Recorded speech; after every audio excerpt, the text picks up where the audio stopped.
Hey, welcome everyone. Sir Heroscape here today again with update number 4. Again, I'm probably getting outdated just as fast as I'm putting these out. I'm sure there will be more information today that will come and will be a part of the announcements through the Discord. For those of you that are keeping up with it, there's a lot of information both on the Discord for Avalon Hill, the Discord for Heroscape, the Facebook page, and on heroscapers.com. Multiple locations. I'm trying to consolidate it and summarize it for you here. So instead of doing a live session, I'm going to try and just be a little bit more deliberate and methodical in compiling some of the stuff together.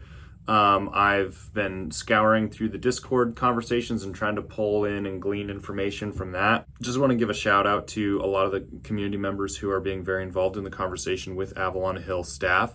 It's been awesome. The questions are amazing, and they've been pretty open about a lot of the answers they've been giving, which has given us a pretty good idea of just some of the content and the ideas that they have in terms of what we're going to get out of Heroscape going forward. So stuff to be excited about. Also shout out to Cap Socrates. I don't know. I'm not sure which. Well, it's Socrates. So we'll say, because his image is Socrates. So we'll say Cap Socrates is how he I'm sure pronounces it. So anyway, some of the content I've got is from some of the summarizing he's done on the Heroscapers. The majority of what I've gleaned is from the Discord itself. So I took screenshots of all the different conversation pieces, and just want to give a shout out to Cap Socrates, who also gleaned some of that information. And so yeah, we'll jump right in. I'll share my screen here and show you those Discord conversations, and let's start talking about them a little bit. All right, first on the docket is just N. Carmine, who's Chris Nadeau. He's basically the bigwig at Avalon Hill for the Heroscape project. Just wanted to read to you some information from him. He says, I'll give you all five more pieces of intel that may highlight how in-depth this project is going. In addition to our Heroscape War Council that you all know are involved in the creation of new units and rules development, and our entire internal Avalon Hill staff, 1, we have brought on Ryder Wyndham, fiction writer for Lucasfilm. For those of you who don't know, Lucasfilm was Star Wars, right? So, who has been working with us to expand the narrative and story of the Heroscape universe. Baldermort, from Baldermort's Guide to Warhammer, has accepted the voice actor role of Thormoon of Teleron for upcoming content and narration assets. That's a huge deal there. Why would they need a voice actor for upcoming content and narration assets if there wasn't going to be some sort of visual content? So that is cool. As you can tell by the miniatures presented at Gen Con, we have put together an entire team of concept artists and sculptors to develop a new range of characters and species, including Max Dunbar, Bob Naismith, Matthew Larson, John Giange, and talented crew from Keyword Studios Volta. The illustrators and artists at Yellowfly and Pilot Studios, led by Chris Ford, who is one of the original artists on the brand in 2004, and their art director, China Blue Rocket, are hard at work creating new art to help bring Valhalla to life in a way never seen before. The team at Atwater Studios helped us bring that teaser video to life at Gen Con and are in the studio right now on Phase 2. This will be big. We have assembled an army. Even Jandar could be proud of. Enjoy the journey. So just wanted to start with that as kind of an intro to N. Carmine's Chris Nadeau's information here. Is he's basically spelling out they've got the right people on the ship, right? And it's stuff to be excited about. All right, so I'm just going to make my way through some of these comments, and we'll just have a commentary as we go along. So one person asked about past miniatures, and this was his response. He says, so whether or not they're going to print the old line of miniatures, he says, I won't say never, but I will say it's currently not a priority for the development team to invest in recreating one-to-one miniatures that players may already possess in their collections. I will also point out that factories do not keep tooling in some magical weather-controlled warehouse ready to immediately load back onto the machines at a moment's notice. Most tools become damaged and pitted over an extended amount of time and become useless for reproduction. So this really does give us a sense of where their priorities are in terms of Heroscape content. Um, I really appreciate this. As exciting as it would be for them to go in and reprint all the old stuff and essentially bring down crazy prices. That's just not their priority. Their priority is new content, bringing the game back, and getting as many people excited about the new content as possible. So, like you said, it might be in the works at some future stage, but not to expect it to be, and I'm okay with that. Question about will Aquilo get some more love? Carmine says, I will only say that Craig and I had a good conversation about Aquila just this afternoon. So, again, nothing specific, but for those of you worried about just how much Aquila is going to get a showing in terms of new units and new lore, this is in the forefront of their mind. So, something to be excited about.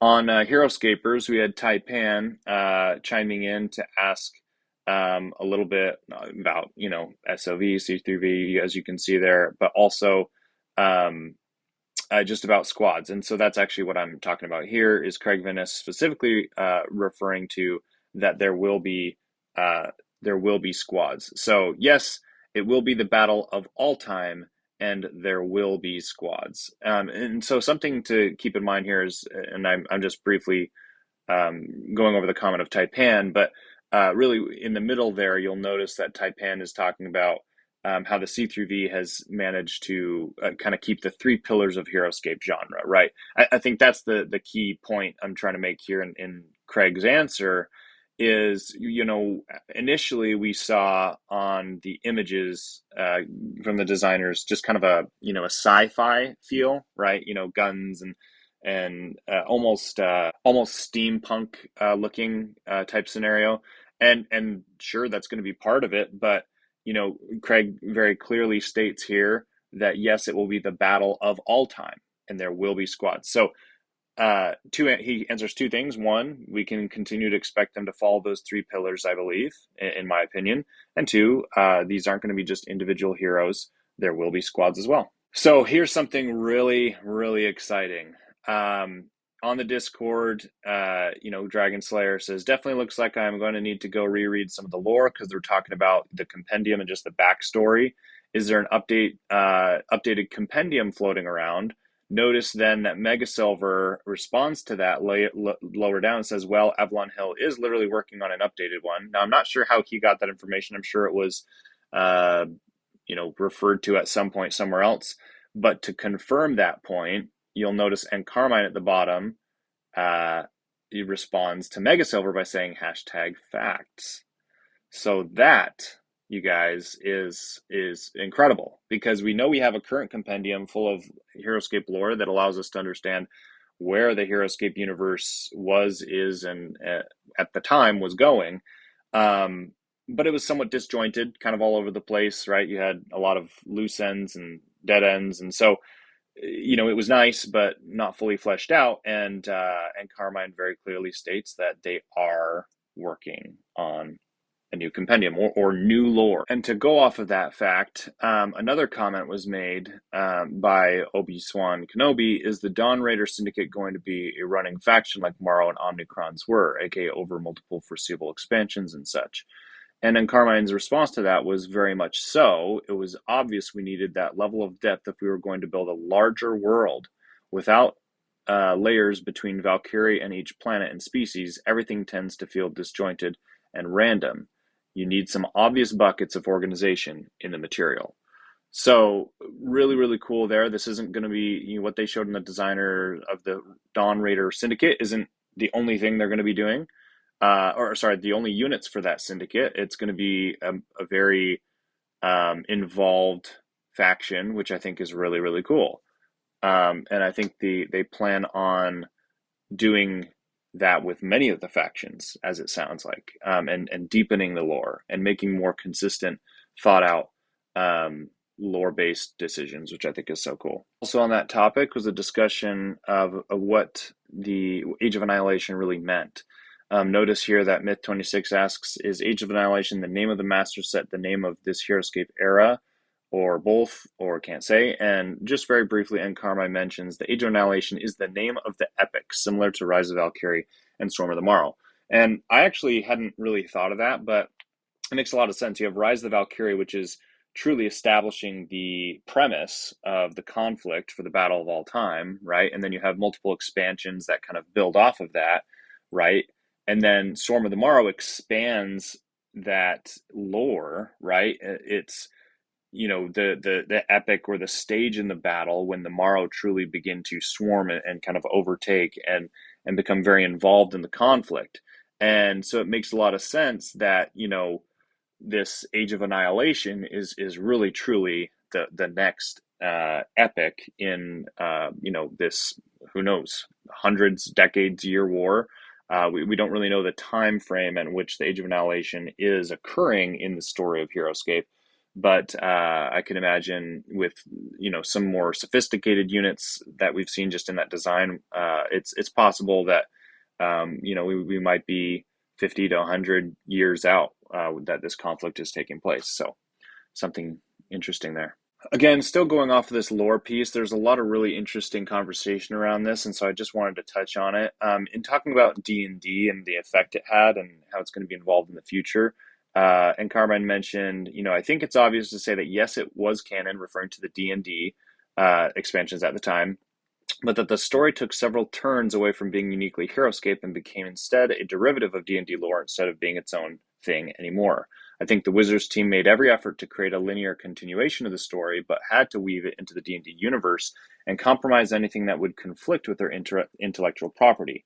This creates a bit of a mud pie for Heroscape as its own brand and may require us to unravel certain elements from that era to untangle those two stories and make Heroscape unique again, while at the same time providing new fans some degree of comprehensible lore without needing to do hours of research in old databases and forums to understand the story.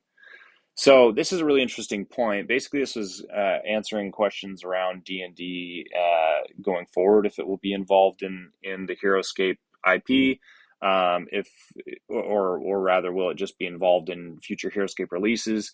I think it's possible. There's lots of ways. I mean, because D&D did get involved in the Heroscape lore officially, so I think it's possible that they will still go that route. But I think based off of this comment, they're still not sure. And as he mentions it, to unravel or untangle some of the complexities of how to, make D&D lore work with Heroscape lore is a challenge. I think we can expect future D&D to maybe make some appearances later on, but I think initially they are probably going to probably shy away from it for the time being. A similar note to that, he says, I can say there is no interest to delist any viable units from previous releases of the game, but we may simply avoid incorporating those units into the narrative going forward to avoid those entanglements and clean up the story a bit for everyone. So this is in reference to some units that maybe had loose ends or didn't play nicely with the lore, or just kind of created issues in terms of playability or mechanics or whatever the case may be. I won't dive into that in specifics, but basically I think we can expect that we might see some units carry over, right? It's possible they might bring back, the Raelans and the Drakes from the previous releases into the lore. They might not create, version 3.0. That might not be the situation, but I think we could see in the lore or in the content or in the compendium or whatever you have, there might be stories around their involvement in the Age of Annihilation. But I think to his point here, they don't want to continue to incorporate units in the narrative that potentially had issues that they would prefer just to kind of clean up by avoiding them. So interesting comment there. Not entirely sure without specifics what to think of that, but definitely something interesting. Also, on this topic of lore, Boromir was responding and asking about Valkyrie units, and kind of how do we deal with those units. Specifically, you had the Devalcor units, which were D&D miniatures. And so, if we're kind of going to stay away from D&D miniatures potentially for a little while, or, for example, you had the Death Knights of Valkyrie, who kind of had some of the worst bonding options in the game. I mean, they can bond with literally everything. And thematically, it makes absolutely no sense, right? They can bond with an air elemental as well as a demon, as well as all kinds of different stuff. And so I think that potentially was one of the units he was referring to. And so to Boromir's point, is asking, does that, are we not going to see Valkyrie? And then Carmine, I think, was pretty good in saying that, their narratives are definitely the hardest part, but, it sounds like they're working on it. It sounds like they're being committed to still involving those generals in the storyline and obviously have some ideas. So stay tuned on that. But I think the lore drives a lot of kind of what we can expect in future designs and how they plan and the direction that this new release will take. Obi-Wan, mentions here that one of the biggest gripes with Classic Scape was that factions never really got fleshed out like the guerrillas in the Wild West, cowboys and such, which is absolutely true. A lot of loose ends, like I was mentioning a minute ago. And Carmine responded to that, so much noise and nothing really to follow. You are all the exception, but ask outside the sphere of hardcore fans and historians, and you will find a majority that fail to even understand most aspects of the story. It is very hard to follow the full of contradictions. Took Ryder, Craig, and I a lot of time to unravel some of the tangle. So I think, in a long story short, his answer here is they're aware. They're aware there's entanglements in the lore. They're aware there's tons of loose ends. Here's a fun piece that I think I'm going to be super excited about is Oris, again, on this point of content and lore, says, with there being so many solidified storyline, are we to expect any executions of the story in other media to connect the dots and fill in gaps, i.e. comics, books, short animated clips, etc.? And a great comment from N. Carmine here is, I really enjoy making the Hero Quest lore videos. Okay, now notice here it says Hero Quest, right? But also a lot of their comments lately have been when we ask questions about different things in the future, what to expect. They say, look at what we've done with Hero Quest. Look at how we've treated Hero Quest. Look at what effort and what we've provided that community. And without directly answering our question, in essence, they're answering our questions, right? We can't expect the same exact treatment, but if they're consistently telling us that, hey, look at how we've treated this other, Hero Quest group and lore and the way we've done that, I think we can expect the same thing for Heroscape, especially if it's going to be as big as they say it is. So in essence, I'm reading this as, yeah, absolutely. There's going to be additional supplementary content, lore based, whether it's comics, books, short animated clips, or what have you.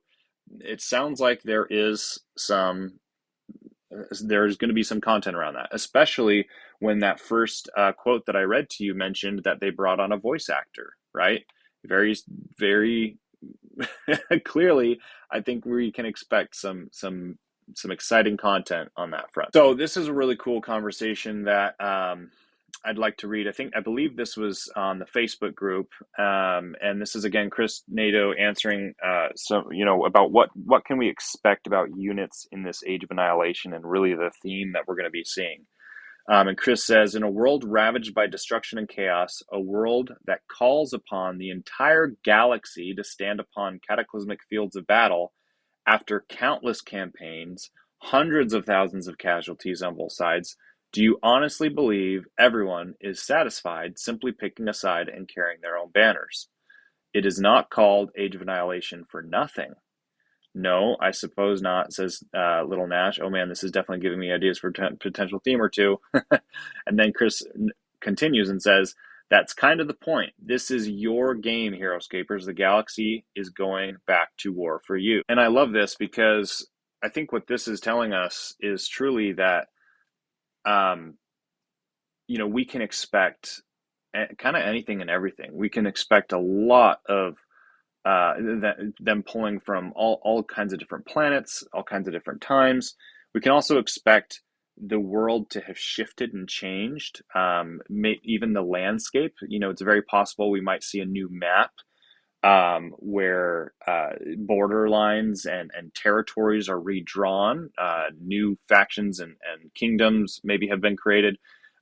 This response was specifically, I believe, in reference to that new Dawn, Dawn Trader faction. Gosh, I can't remember what it's called, but the new faction that he was talking about. There was a conversation around: are these guys kind of mercenaries? Or are they kind of, they used to fight for, a general, and now they are, fighting together, but for themselves.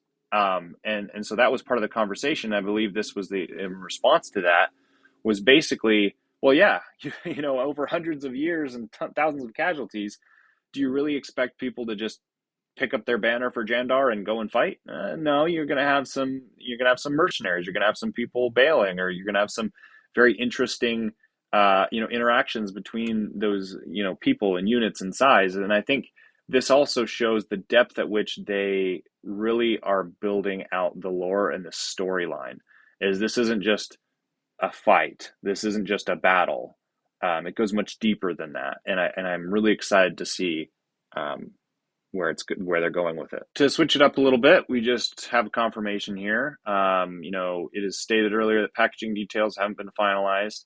Have contents been finalized? And he confirms that yes, contents are finalized. So we know that we are coming up on, hopefully, within the next few months, I would hope, an announcement. I mean, at the very least, we know that they've finalized the contents. So I think that's very encouraging. Also on that front, in terms of content, here's just an answer to how they've designed and the process itself.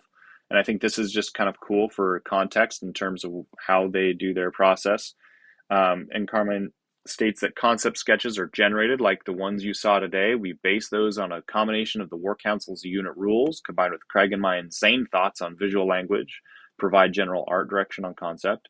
It then goes through rounds with the concept artists like Max Dunbar to produce a visual story we want. Then it goes to another artist who does gesture drawing that have to function as a test for a viable sculpted pose, meaning it can be pulled correctly from a mold. Then those two pieces go to an artist who produces the turns of the character. Those in turn go to the sculpting team that produces the STL files of the miniatures that then get grown in our rapid prototyping lab, evaluated by Craig and I, and approved to go to the factory for the creation of the tools. So a very involved process here, right? There's no accidents, right? When it comes to this design process, they're very involved by multiple levels and multiple eyes coming on these designs for practicality, right? Just being able to pull it from a mold, it's got to be in a good position.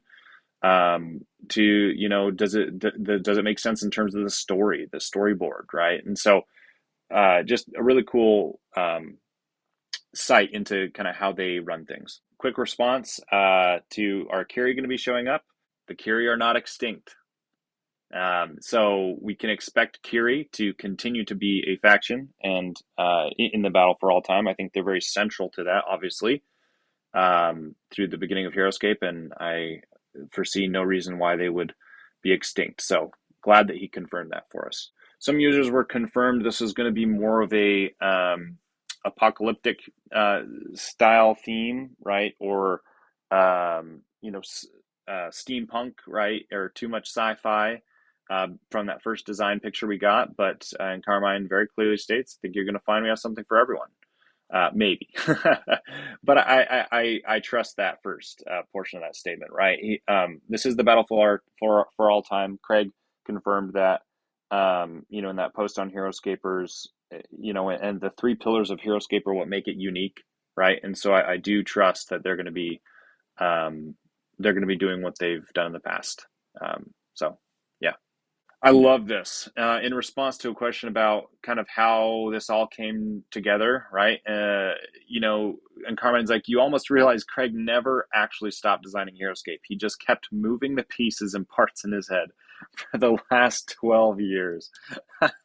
This was so cool. It's like, oh man.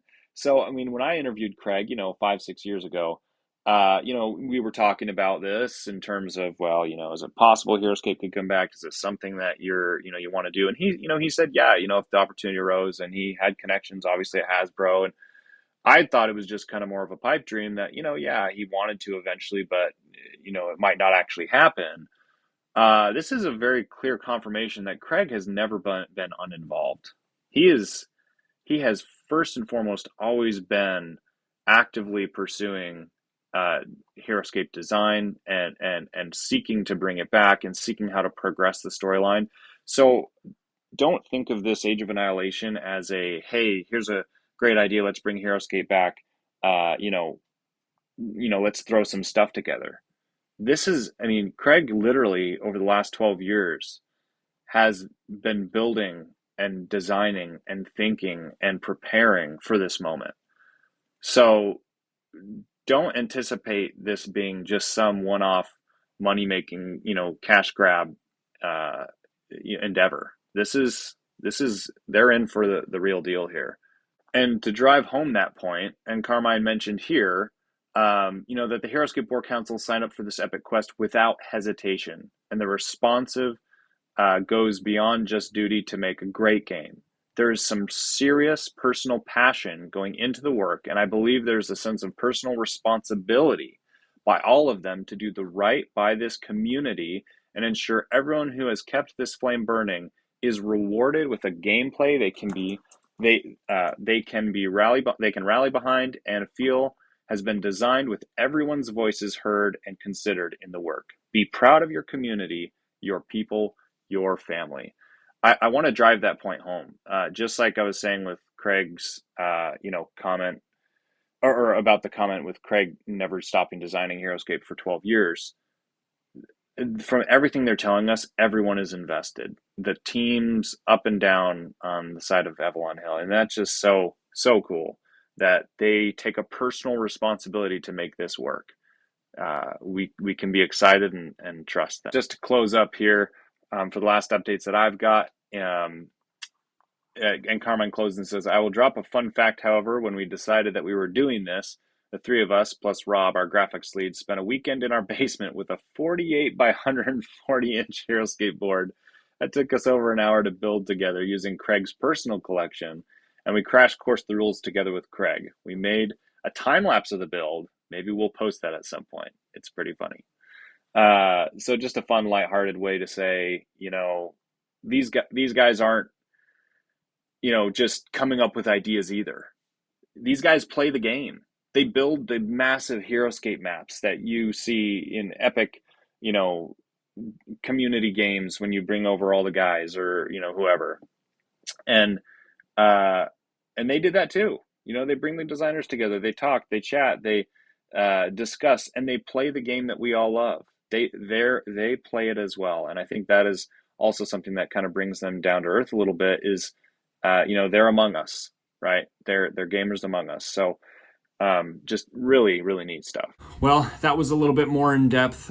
Tried to dive in a little bit more to some of the actual specific Discord comments, show you some of the conversations that are going on for those of you that aren't able to keep up with the hundreds of comments among the different servers and Facebook and Heroscapers.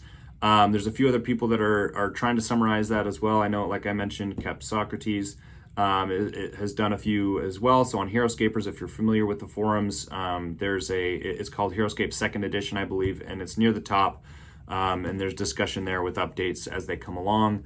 Also in the Discord servers under the announcements page, that's typically where you'll see more information. Also, just again, this might be outdated by the time I post it, which should be here in just a few minutes. So, we'll do updates. I'll probably do updates, maybe once a day, depending on how many comments and how many new content there is. If we have, like a major drop, maybe I'll do something live.